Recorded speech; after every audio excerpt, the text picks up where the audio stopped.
주신 말씀은 시편 19편 7절에서 10절입니다.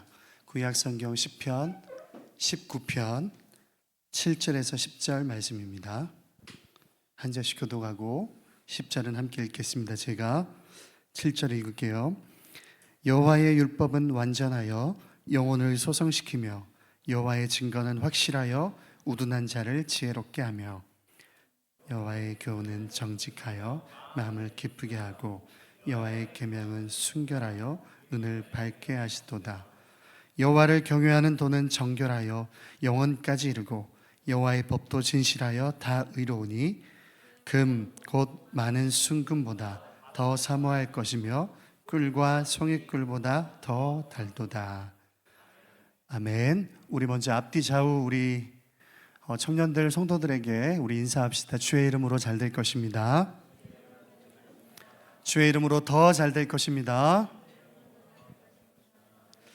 자, 오늘은 제가 설교 시작하기 전에 한 3분 30초 정도 노래 한 곡을 듣고 설교를 시작했으면 좋겠는데, 이 노래는 제가 2012년에 전역하고 결혼하고 하엘이가 제 아내 뱃속에 있을 때 집에 혼자 기타로 만든 노래입니다. 한번 틀어주세요. 노래 끝까지 노래에 집중해서 3분 30초 정도 노래를 꼭 들어주세요.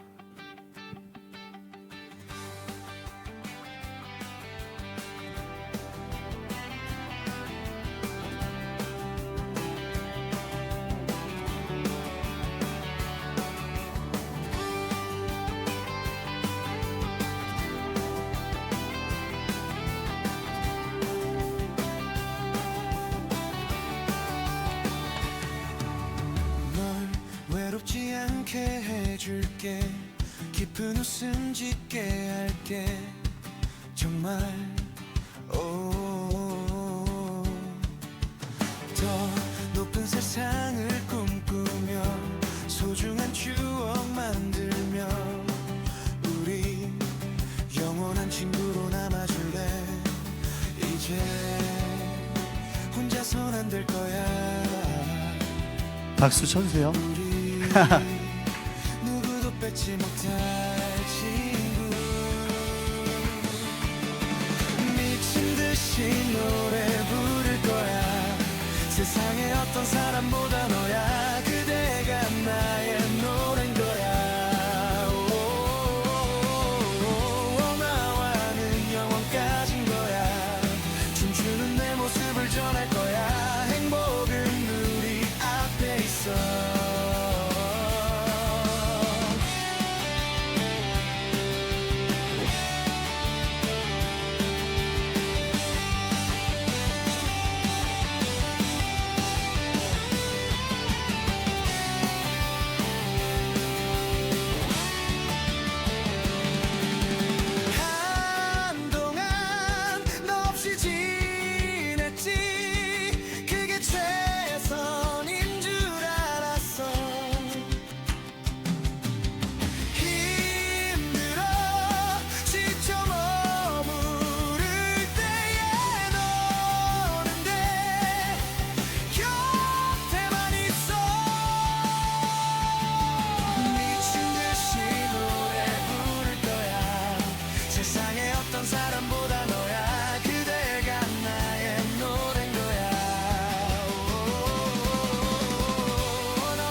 어때요? 좀 진짜 작곡가 같은 느낌이 듭니까? 진짜 작곡가 같은 느낌이 들어요. 여기에는 비밀이 숨겨져 있는데, 우리 수요 저녁에 찬양하는 애들 있죠? 방금 이 모든 음원에 들어있는 연주는 수요일 날 저녁에 찬양하는 헤세드 찬양팀, 베이스는 혜연이가 쳤고 드럼은 시은이가 쳤고 건반은 서연이가 쳤습니다. 네. 본인들은 몰라요. 제가 수요일 날 저녁에 이 친구들의 연주하는 그 모든 음을 샘플링해서 제가 2012년에 만들었던 노래를 지금 새로 이렇게 편곡을 한 거고, 노래는 AI가 불렀습니다. 네. AI가 불렀죠. 저는 저런 노래 실력이 아니죠. 네. 어때요, 여러분? 네. 혜연이와 서연이와 시은이의 연주 실력이 어떤 것 같아요? 네. 근데 과연 얘네들이 진짜 연주한 걸까요? 어떻게 생각해요? 그건 아니죠, 그죠? 네, 샘플링을 해서 AI가 이 사람들의 연주 실력을 업그레이드 시켜서 음악이 되게끔 만든 거죠. 네, 그렇다고 수요일 날 이거를 만약에 저작권을 여러분들이 뭐 실현권이라고 하죠. 그걸 요구를 한다고 해서 제가 돈을 줄 수는 없습니다. 네, 근데 노래 어때요? 괜찮죠? 네, 제가 2012년에 와이프가 집을 나가서 혼자 집에 있을 때 무료해서 만든 노래입니다. 네. 작곡 같은 느낌이 이제 좀 드시나요? 자, 그런데요, 제가 오늘 이 음원을 들려준 이유는 여러분, 우리가 생각하지 못하는 수준까지 사실은 AI가 우리의 삶에 파고들고 있습니다. 그럼 만약에 여러분 이렇게 음반을 만들다 그러면 연주하는 연주자들은 어떻게 되는 거죠? 그리고 실제로 작곡을 처음부터 종이에 작곡을 하고 미디를 통해서 또 연주를 통해서 음원을 믹싱하고 마스터링하고 음원을 기획하는 수많은 사람들의 노력은 어떻게 되는 거죠? 물론 여러분, 제가 이런 생각을 해봤어요. 제가 이 AI를 통해서 제가 작곡한 곡을 이렇게 샘플링을 한번 해보니까 이거는 이런 세상이 오면 안 될 것 같다라는 생각이 드는 거예요. 그런데 여러분, 제가 가만히 생각해 봤는데 음악하는 사람들만 이런 고집을 부릴 수는 또 없을 것 같아요. 왜냐하면 여러분, 그 미야자키 하야오라고 하는 일본 애니메이션 거장 감독님, 그 사람이 지브리 스타일의 그림들을 수많은 세계에 있는 사람들이 AI를 통해서 자기 사진을 집어넣고 지브리 스타일로 바꿔줘 이렇게 생성해 냈을 때 기분이지 않을까요? 똑같습니다, 여러분. 디자인하는 우리 여기 디자인에서 자기 인생을 지금 생업을 하고 있는 청년들도 있는데, 디자이너들이 디자인을 자기가 생각하고 아이디어를 내서 또 굉장히 옛날에는 손으로 그림을 그렸겠죠. 그리고 그것을 또 컴퓨터라는 어떤 프로그램을 빌려서 여러 가지 어떤 것을 통해서 결과물이 나오지 않았을까요? 그죠? 그러면 최근에 목회자들이나 많은 사람들이 그죠? 미리 캠퍼스를 통해서 그냥 글자만 바꿔서 홍보물을 만들고 주보를 만들고 포스터를 만들 때 디자이너들의 원천적인 그림 실력이나 미술 실력이 그냥 지금까지 데이터로 쌓여 있어서 그 데이터를 그냥 사람들이 무작위로 사용할 때 느낌이 그런 느낌이지 않을까요? 그죠? 여러분, 어쨌든 기술은 사람을 변화시키고 시대를 변화시키고 우리 인생을 변화시키는 것은 확실한 것 같습니다. 그리고 실제로 여러분이 방금 들었던 이 모든 음악에 제가 작곡을 하고 멜로디를 만들어냈다고 하더라도 여러분이 방금 들었던 이 음원의 99% 정도의 노력은 제가 한 게 아니죠. 여러분, 어떻게 살아가야 될까요? 우리 인생을. 그리고 여러분 잘 보세요. 그러면 우리가 어디서 감동을 얻고 어디서 은혜를 얻고 어디서 여러분의 인생의 길을 찾고 할까요? 이 세상에서 좋은 기술, 좋은 어떤 여러분에게 감명을 주는 영화, 여러분에게 좋은 책, 이런 것들이 작가의 고민을 통해서 생성되었다라고 우리가 믿을 수 있을까요? 여러분, 요즘에는 책도 AI가 쓰지 않습니까? 여러분, 그 해답이 성경에 있습니다. 그 성경에 있어요.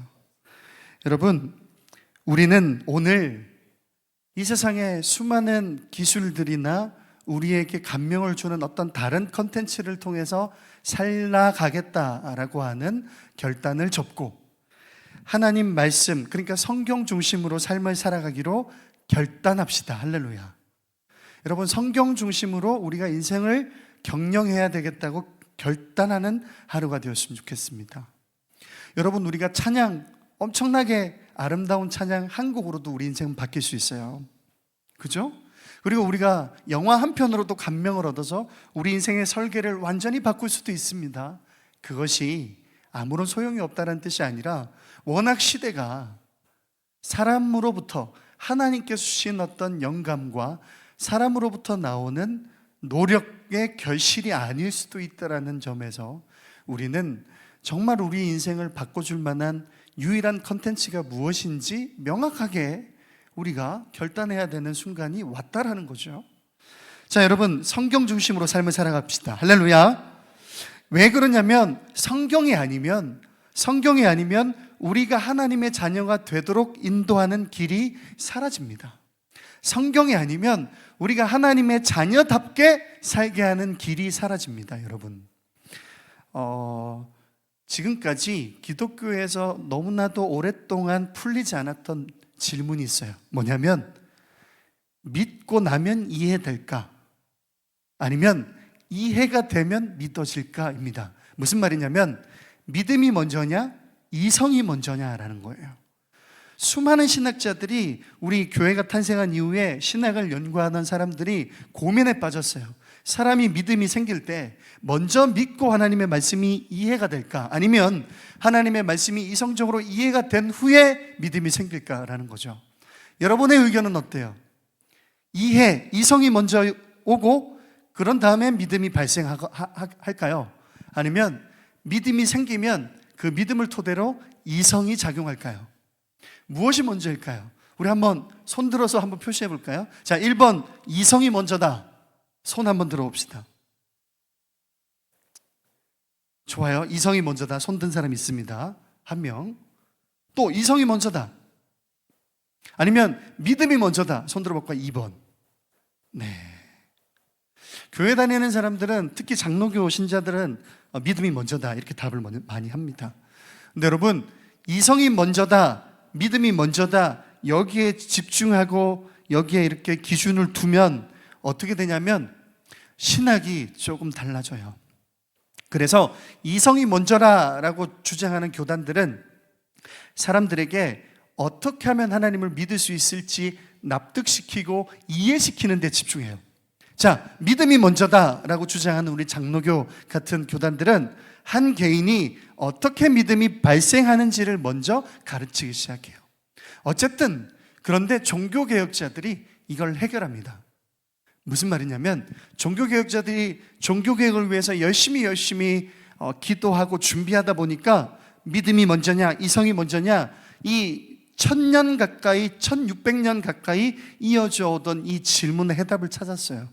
자, 이성도 먼저가 아니고 믿음도 먼저가 아닙니다. 뭐냐면 우리의 믿음과 우리가 살아가는 모든 신앙생활의 첫 걸음은 믿음이 먼저도 아니고 이성이 먼저도 아니다라는 거예요. 종교개혁가들이 뭐라고 주장하냐면 계시가 먼저다라는 겁니다. 계시. 자, 무슨 말이냐면 그것이 믿음이든 그것이 이성적인 이해이든 그 시작은 하나님께서 계시하시는 말씀이 우선이라는 거예요. 자, 믿음이 먼저인지 이성이 먼저인지 우리는 알 수 없어요. 어떤 사람은 어떤 이해를 통해서 믿음으로 나아가게 하나님께서 인도하실 겁니다. 어떤 사람은 성향상 믿음이 먼저 발생하고 그 믿음으로 인해서 성경의 수많은 것들이 이해되도록 이끄실 겁니다. 사람마다 달라요. 그리고 시간적으로 믿음이 먼저고 이성이 그 다음이다, 이성이 먼저고 믿음이 그 다음이다, 우리는 알 수 없어요. 동시일 수도 있고 그리고 앞서거니 뒤서거니 할 수도 있어요. 그러나 가장 먼저는 하나님의 자기를 계시한 거예요. 하나님께서 여기 있는 이서영이라고 하는 사람에게 자기 자신을 계시하십니다. 말씀을 통해서요. 무슨 말이냐면 하나님은 자기가 하나님이라는 것, 하나님은 자기가 창조주시라는 것, 하나님은 자기 아들 예수 그리스도를 이 땅에 보내셔서 내가 너를 위해서 사랑을 확증하기 위해서 십자가에 죽이고 다시 부활하게 했다라고 하는 이 모든 사실에 대해서 자기 자신을 드러내시는 거예요. 자, 그래서 우리의 모든 신앙생활에 처음은 하나님의 자기 계시입니다. 그런데 하나님의 자기 계시는 바로 말씀이에요. 그래서 여러분, 이성이든 믿음이든 어디서 출발해야 된다? 성경에서 출발해야 된다라는 겁니다. 그래서 여러분, 그런 관점에서 보면 성경이 아니면 우리는 믿음이 발생할 수도 없고, 믿음을 통해서 우리 인생을 이해할 수도 없고, 우리 인생을 경영할 수도 없고, 계획할 수도 없다라는 거예요. 사도 바울이 여러분 고린도전서 2장 2절에 이런 말씀을 했어요. 자, 고린도전서 2장 2절 제가 읽어드립니다. 내가 너희 중에서 예수 그리스도와 그가 십자가에 못 박히신 것 외에는 아무것도 알지 아니하기로 작증하였습니다. 사도 바울이 왜 이런 이야기를 하냐면, 고린도 교회 성도들은 헬라인들, 그러니까 고린도 교회가 헬라에서 그리스도에 있습니다. 헬라의 철학이 굉장히 발달하죠. 이성이 굉장히 발달해 있습니다. 그들이 세상을 이해하는 세계관, 그들이 어떤 신앙을 이해하는 종교관, 이런 철학들이 너무나도 지식적으로 고차원적이어서 이 사람들에게 이성적으로 복음에 대해서, 예수 그리스도의 희생에 대해서 설명하기가 굉장히 어렵단 말이죠. 사도 바울도 굉장한 지식인이잖아요. 여러분 아시다시피 법학자였잖아요. 그죠? 율법학자였습니다. 그리고 바리새파였습니다. 그리고 사내들인 공회의 회원이었습니다. 지금 이야기하면 교수였고요, 신학자였고요, 법학자였어요. 굉장한 철학이 있던 사람입니다. 그 지식으로 이 헬라인들에게 복음을 설명했더니 설명이 안 되는 거예요.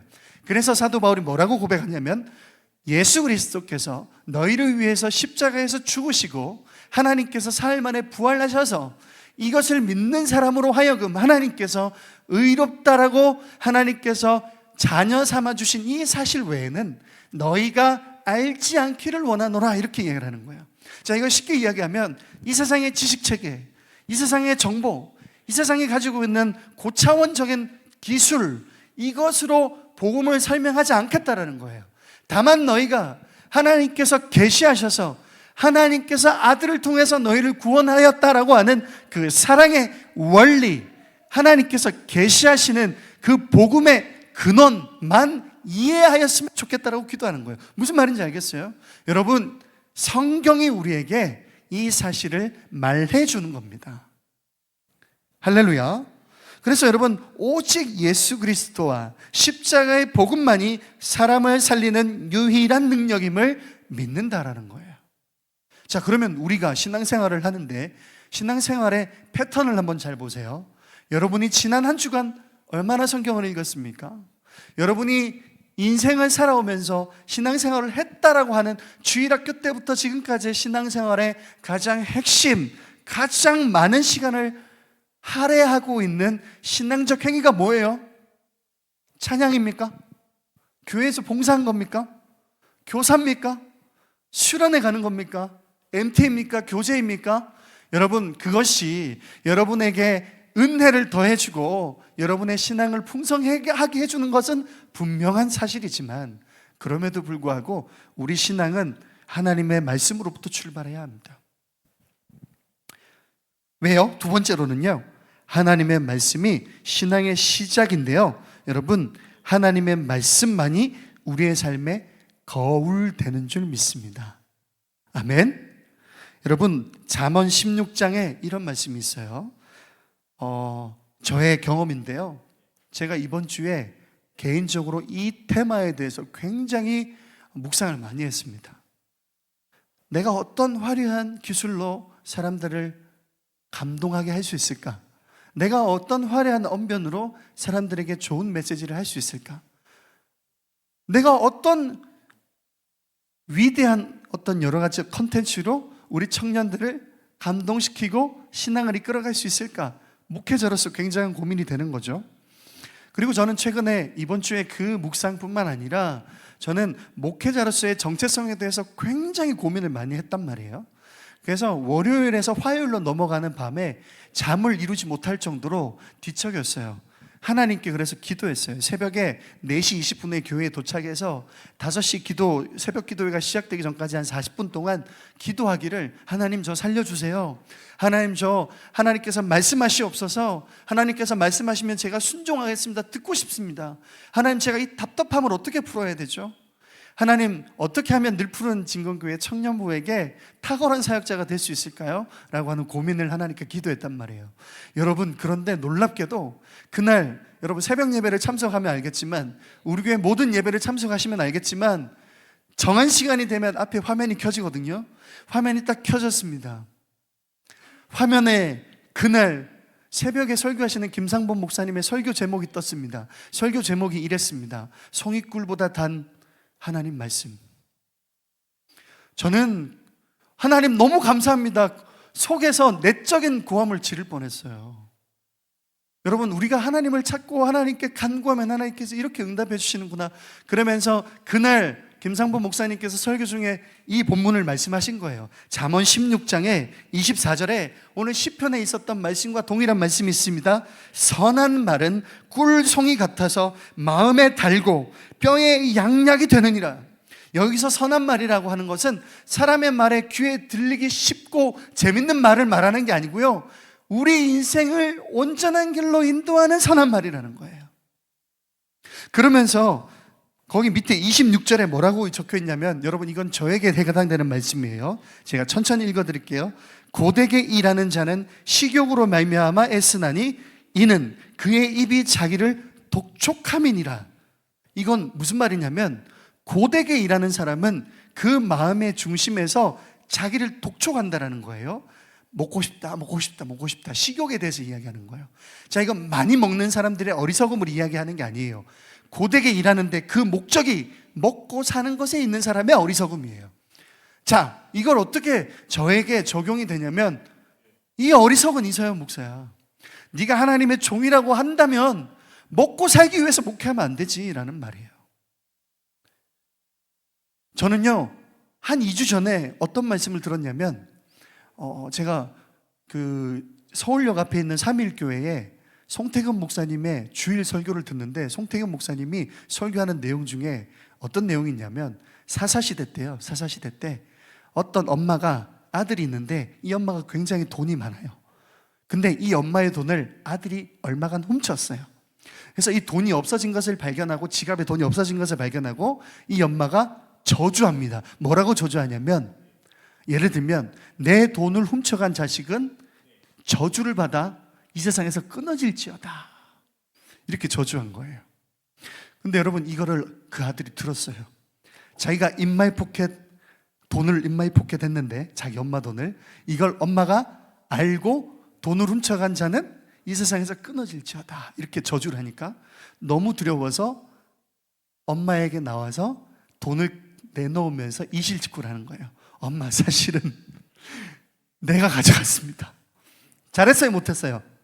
이 아들은 지금 잘했죠? 그런데 이 엄마의 행동이 사사시대니까, 여러분, 하나님을 온전히 믿지 않았던 시대니까, 여러분, 이 엄마가 자기 아들에게 저주를 한 거나 마찬가지잖아요. 이거를 재빨리 걷어들이면서, 아니다, 너가 이 돈을 다시 나에게 들려줬으니 이 돈을 돌려준 아들에게 하나님께서 보호하시고 지키시는 복이 있을지어다, 이렇게 말을 급 바꿨어요. 바꾸면서 어떤 행위를 하냐면, 자기 집에다가 신당을 만들어 놓고 은으로 신의 형상을 만들어 놓고 예배 처소를 만든 거죠. 그죠? 거기에다가 지금 하나님을 섬기는 제사가 끊어졌으니까 놀고 있는 레위 지파 사람들이 있을 거 아니에요? 그 중에 한 명을 고용합니다. 그 레위 지파 제사장은요, 이 사람이 그 사람에게, 그 레위 지파 제사장에게 이 돈이 많은 엄마가 자기 아들의 영적인 저주가 끊어지기 위해서, 자기가 저주한 것이 상쇄되고 복받는 인생을 살기 위해서 정말 탁월한 사역자를 자기 집만의 제사장으로 수많은 월급을 주고 세운 거예요. 이게 사사시대에 일어난 이스라엘 백성들의 신앙이에요. 자기 집에 예배 처소를 만들고 하나님을 섬기는 게 아니라 그 시대에 이방인들이 섬기는 은으로 만든 우상을 갖다 놓고, 그리고 하나님을 섬기는 제사장, 탁월한 제사장 한 명을 고용한 거예요. 그러면서 이 삼일교회 송태호 목사님이 그렇게 이야기하는 거예요. 여러분, 레위 지파의 기업은 하나님입니다. 하나님께서 이스라엘 백성들에게 각 지파별로, 각 마을별로, 각 가문별로 하나님께서 기업을 허락하셨어요. 땅을 주셨단 말이에요. 그 기업을 통해서 생산되는 수많은 생산물들이 다 이 가족들이 먹고 사는 재산이 되는 거예요. 그런데 하나님께서 레위 지파, 하나님의 제사를 섬기는 제사장 지파인이 가문인 레위 지파에게는 땅을 주지 않았어요. 왜요? 이 레위 지파의 기업은 이 세상에 속해 있는 땅 얼만큼이 아니라, 강남의 땅 100평이 아니라 어느 지역에 있는 서울의 어떤 강북의 정말 재개발 지역의 땅 몇 평이 아니라 하나님을 섬기는 제사장들의 기업은 하나님이라는 거예요. 하나님께서 먹이시고 하나님께서 살게 하고 하나님께서 그 가문을 이끌어 가신다는 뜻이에요. 여기서 뻥 치는 거죠. 여러분, 좋은 교회에서, 대형 교회에서 탁월한 사역자들에게 많은 월급을 주고 데리고 와서 수많은 좋은 스킬로 사역해서, 그래서 그 사람의 탁월함과 그 사람의 어떤 여러 가지 어떤 호감, 그것을 사람들이 보고 와가지고 청년들이 부응했다, 이런 목회를 하려고 네가 생각하고 있느냐라는 거예요. 그리고 지난주에 화요일날 새벽에 말씀을 통해서 그러잖아요. 너가 하나님의 종인데 너가 지금 목회하는 이 목적이 먹고 사는 것이냐라는 겁니다. 여러분, 이게 우리가, 여러분, 레위 지파인 또 이 시대의 교회에서 사역하는 사역자인 저에게만 해당하는 게 아닙니다. 여러분, 우리가 이 시대를 살아가는 삶의 목적과 방향이 먹고 사는 것이라면 깨달으라는 거예요. 우리의 삶의 지표는 하나님의 말씀이 되어야 될 줄 믿습니다. 여러분, 이렇듯이요, 하나님의 말씀으로만 가까이 가야 우리가 어떤 죄에 지금 속박되어 있는지 깨달을 수 있어요. 여러분, 제가 이번 주에 화요일날 김상범 목사님의 새벽 설교가 없었으면, 제가 제 힘든 마음을 이끌고 삼일교회 송태근 목사님의 설교를 듣고 제가 깨닫지 않았으면 제가 지금 목회 잘하고 있다 생각하는 거 아닐까요? 그죠? 제가 지금 청년들과 함께 릴스도 찍고 수련회도 가고 청년들이랑 맨날 모여가지고 성경 공부도 하고 잘하고 있다고 착각할 거 아니에요. 여러분 인생은 어떻습니까? 여러분 인생 잘 살고 있습니까? 여러분, 우리 하나님의 말씀을 통해서만 우리는 우리의 인생의 잘못된 점을 구별해낼 수 있어요. 자, 하나님의 말씀은 우리 인생을 옳은 대로 인도하십니다. 하나님의 말씀만 가능한 거예요. 여러분, 우리가 이렇게 신앙생활 하다가 좋은 노래 한 곡 들었다고 해서 그 감동된 마음으로 우리 인생을 바꿀 수 있다? 절대 그럴 수 없습니다. 그 은혜와 감격은 우리에게 약간의 유익이 있을지 몰라요. 그러나 우리 인생을 뒤바꾸고 우리가 결단하게 하고 우리가 하나님의 말씀에 근거해서 우리의 죄를 발견하고 그 죄를 끊어내고 온전한 길로 살아가기 위해서는 성경밖에 없어요. 자, 되돌아봅시다. 여러분, 내가 하나님의 말씀을 근거해서 신앙생활을 하고 있는 그리스도인임에도 불구하고 왜 내 인생에는 변화가 없어요? 왜 내 인생에는 극적인 변화가 없습니까? 왜 내 인생은 역전이 안 됩니까? 왜 내 인생은 아무런 살아있는 듯한, 여러분, 하나님의 말씀은 날선검으로 우리의 생각과 골수와 우리의 모든 이 세포를 쪼개어서 역사하시는 분인 줄 믿습니다. 우리의 삶의 모든 영역, 우리의 연애, 우리의 직장, 우리의 학교, 우리의 모든 가정생활, 우리 앞으로 결혼해서 모든 것들이 어디에서 출발해야 됩니까? 하나님 말씀입니다. 자, 그래서 우리는 실천이 필요하죠. 실천이. 그럼 도대체 우리가 어떻게 해야 되나? 큐티를 많이 하자, 성경을 많이 읽자. 자, 여러분, 실천 사항 중에 우리에게 가장 필요한 것은 뭐냐면 내 이름으로 된, 내 이름이 적혀있는 성경책을 구비하시기를 주님의 이름으로 축원합니다. 여러분, 성경책은 이제 없죠. 여러분에게 성경책은 필요 없어요. 여러분 인생의 성경책은 지금 필요한 단계가 아니에요. 성경책이 없어도 살 수 있어요. 그렇죠? 그렇지 않습니까? 어떻습니까, 여러분? 여러분이 이름에 적혀있는 성경책 어디 갔어요? 어디 있는지 모르겠죠? 여러분 집에 가면 책상에 꽂혀 있습니까? 아니면 어떻게 해야 돼요, 우리가? 그러나 여러분, 제가 캐캐묵은 꼰대처럼 책으로 된 이 무거운 성경책을 예배 때 꼭 들고 오자, 다음 주부터 성경책 없으면 예배 시간에 들어오지 못하게 하자, 이런 말을 하라는 게 아닙니다. 여러분, 각자의 결단대로 하시되, 중요한 건 뭐냐면 여러분, 어플에 있는 성경책이든, 아니면 여러분이 더 많은 예배를 찾아가서든, 아니면 여러분이 자발적으로 집에서 성경책을 펴고 읽든, 아니면 무거우면 직장에다가 아주 작은 미니 성경책이라도 하나 꽂아 놓든, 여러분, 작은 변화를 통해서 하나님의 말씀이 내 인생의 인도자이십니다라고 하는 결단이 필요합니다.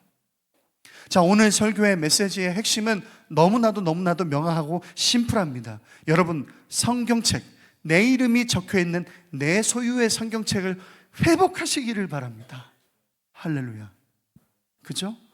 제가 인증하라 이렇게 이야기하지 않을게요. 여러분 인생에서 이 결단으로부터 시작하십시오. 그리고 저 개인적인 결단이고 제 개인적인 노하우입니다. 여러분, 성경을 읽으려거든, 너무너무 성경을 읽지 않아서 성경이 어색하거든, 시편과 요한복음을 읽으십시오. 할렐루야. 여러분, 이 시편의 150편의 말씀이 1년 동안 읽어내며 이 시편에 녹아있는 하나님의 살아계심, 수많은 시편 기자들의 하나님을 향한 고백, 어려움 속에서 절망 속에서 하나님께서 내 인생을 어떻게 이끌어 가시는지. 그래서 다윗이 시편 40편에 주의 말씀이 내 심중에 있나이다, 주의 말씀을 내가 지키는 것으로 기뻐하나이다. 원수가 나를 쫓아올지라도, 내 인생이 절망 가운데 있다 할지라도 하나님 아버지께서 나에게 주신 말씀이 마음에 있기로 하나님 이 말씀으로 말미암아 나는 기뻐하나이다 라고 하는 고백이 우리 2026년 청년부의 고백이 되기를 주님의 이름으로 축원합니다. 그래서 우리 찬양팀 앞으로 나오시고요, 우리 함께 부를 찬양은 시선입니다. 시선. 여러분, 이 세상에 탁월한 노래, 이 세상에 탁월한 기술, 이 세상에 탁월한 능력자, 여러분이 믿을 만한 어떤 권력자, 여러분이 믿을 만한 여러분의 상사, 여러분이 의지하는 어떤 사람이 아닙니다. 여러분, 시선을 하나님께로 돌리십시다. 할렐루야. 그러면 하나님께로 우리의 시선을 옮기기 시작하면, 또 하나님의 말씀을 우리가 의지하기 시작하면 하나님께서 일하시기 시작하신 줄 믿습니다. 하나님께서 이번 주에 우리 청년부 그 10년 가운데서 일을 시작하시기를 원합니다. 할렐루야. 우리 이 찬양하며 결단하겠습니다.